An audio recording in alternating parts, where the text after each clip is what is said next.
বিসমিল্লাহির রহমানির রহিম। হে জগতবাসী, আজ আমি শামীম আলী চিশতি আপনাদের সামনে একটি আলোচনা নিয়ে হাজির হলাম। সেই আলোচনাটি হলো যে এই পৃথিবীর মানুষে কেউ সাধনা করে, কেউ আল্লাহর ইবাদত করে, কেউ আল্লাহর টাইম টু টাইম আল্লাহর নামাজ, রোজা, হজ, জাকাত করতেছে। তো এখন বিষয়টি হলো যে একটা স্তরে দেখা যায় বলা হচ্ছে 70,000 পর্দার আড়ালে আল্লাহ আছে। আরও একটা স্তরে গেলে দেখা যায় না, মাত্র 60টা পর্দার আড়ালে আল্লাহ আছে। এখন কোনটা সত্য? এবার আসি কোনটা সত্য। এখন 60টা পর্দাই কি সত্য, নাকি 70টা পর্দা, নাকি 70,000 পর্দা? 70,000 এবং 7,000 এবং 700 এবং 7টি। তো 70,000 পর্দার আড়ালে যদি আল্লাহ থাকে, আমাদের মতো ক্ষুদ্র মানুষ কি কখনো আল্লাহকে খুঁজে পাবো? আল্লাহ কি এত কঠোর হয়ে গেল যে 70,000 পর্দা কি করে ভেদ করব আমরা? আচ্ছা, তাহলে 70,000 শরীয়তের লোকেদের জন্য, তারা কোনোদিন যে আল্লাহকে দেখার চেষ্টা করবে না। কিন্তু আল্লাহ কিন্তু বলেছে, যারা দুনিয়ায় আমাকে দেখলো না এবং দেখার চেষ্টা করলো না, হাসরের দিন তারা অন্ধ হয়ে উঠবে। তাহলে আল্লাহ বলতেছে এই কথা, কিন্তু হাদিসে বলতেছে 70,000 পর্দা, আবার বলতেছে 700 পর্দা, আবার কেউ বলতেছে 70 পর্দা, কেউ বলতেছে মাত্র 60টি পর্দা। তাহলে এর মধ্যে সত্য কোনটা হবে? যদি সত্য খুঁজতে যাই তাহলে পাওয়া যাবে যে 60টি পর্দা। 60টি পর্দা কিরকম দেখেন, একটা মানব দেহ কিন্তু 14 তালা। একটা মানব দেহ যদি 14 তালা হয়ে থাকে, তাহলে কিন্তু দেখেন নাভির নিচের থেকে একেবারে পায়ের পাতা পর্যন্ত 60টা তালা, এবং নাভির উপর থেকে মাথার চান্দি পর্যন্ত 60টা তালা।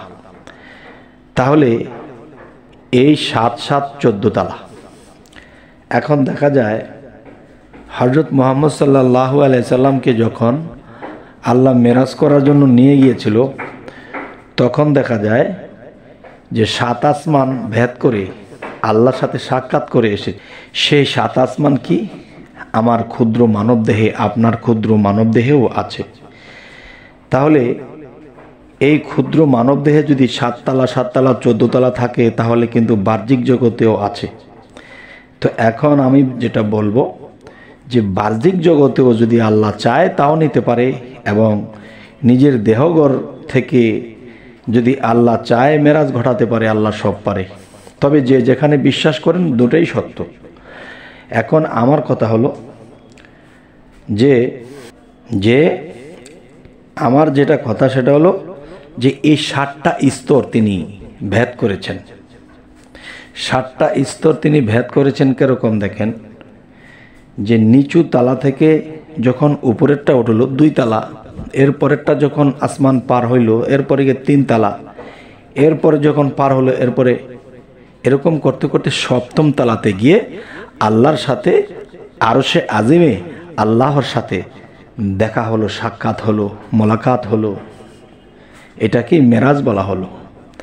তো এখন যে বিষয়টি আমি বলবো যে আমার মতে 60টি পর্দা বা 60টি তালা, এই 60টি তালা লাভ করলেই তিনি আল্লাহর সাক্ষাৎ লাভ করবেন।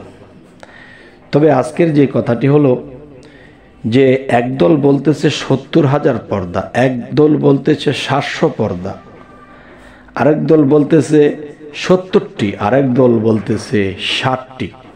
তাহলে দেহ কোরআনের মধ্যে যদি যাই, তাহলে আমরা 14 আমরা 7 7 14 তালা পাই। এর মধ্যে নিচের তালা মানে পাতালে তো আর আল্লাহ কখনো মেরাজ করতে নিবেন না, নিবেন 7ম তালাতে। তো 7ম তালাতে যদি নিয়ে থাকেন, তাহলে এখন যে বিষয়টি হলো যে সপ্তম তলাতে যদি আল্লাহ নিয়ে থাকে উপরে, তাহলে উপরের 7 তালা, কারণ আমরা জমিনে বসবাস করি, জমিনের নিচে তো আমরা যাব না, গেলে উপরের দিকে যাব। তাই বলি কি যে এই 7টা তালাই 7টা পর্দায় পরিণত।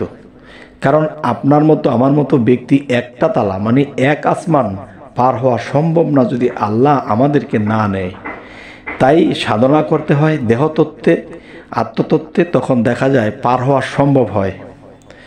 তো যাই হোক, হে জগতবাসী, আজকের যে কথাটি আপনাদেরকে বোঝাতে চাইলাম সেই কথাটি হলো 70,000, 7,770টি, 60টি।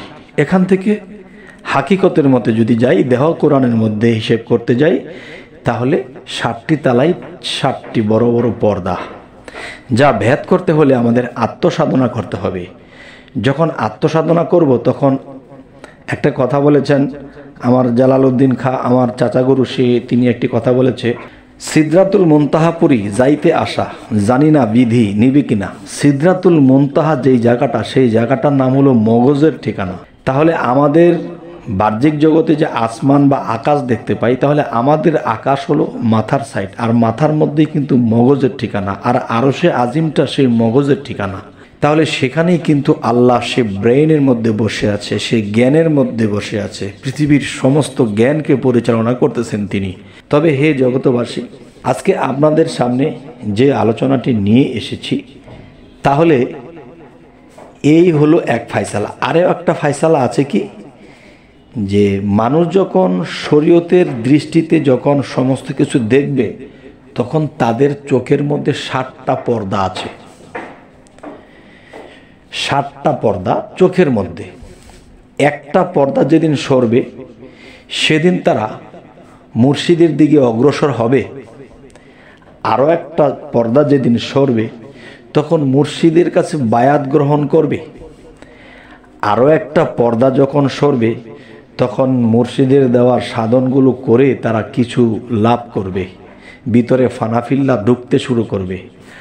আরও একটা পর্দা যখন খুলবে, তখন দেখা যায় যে ভিতরে আত্মা যে আছে, পরমাত্মা, এই পরমাত্মার দর্শন কোনো একদিন পাবে। আর যেদিন পরমাত্মার দর্শন পেয়ে যাবে, তখনই কি হলো, আল্লাহর দর্শন হয়ে গেল। তাহলে আজকের কথাটি হলো, পর্দার অভাব নেই। তবে আমি প্রথম পর্দা, সপ্তম তালা বা 7টা স্তরকে বোঝানো হয়েছে। শরীয়তের দৃষ্টিতে যদি যাই, তখন দেখা যায় এরকম খুলতে হবে যে মুর্শিদকে ধরবো একটা স্তর, মুর্শিদকে ধরতে যাইতেছি একটা স্তর, মুর্শিদের কাছে গিয়ে বায়াত হয়েছি একটা স্তর, এবং মুর্শিদের কাছে কর্ম আমল নিয়ে করতে করতে কিছু একটা দেখেছি, পেয়েছি একটা স্তর। আরেকটা স্তর যখন পার হয়, তখন মানুষ নিজের আত্মসাধনা করে সে আত্মাকে লাভ করতে পারে। তবে আজকের এই আলোচনাতে আপনাদেরকে আমি কি খুশি করতে পারলাম, আপনাদের আত্মার খোরাককে আমি দিতে পারলাম? অবশ্যই জানাবেন, এবং কী ধরনের আলোচনা আপনারা চান অবশ্যই কমেন্ট করবেন। তবে সকলেই ভালো থাকবেন এবং আমাদের চ্যানেলটিকে সাবস্ক্রাইব করে নেবেন, পরবর্তীতে যেন ভালো ভালো ভিডিও আপনাদের কাছে পৌঁছে দিতে পারি। সকলেই ভালো থাকবেন। আল্লাহ হাফিজ।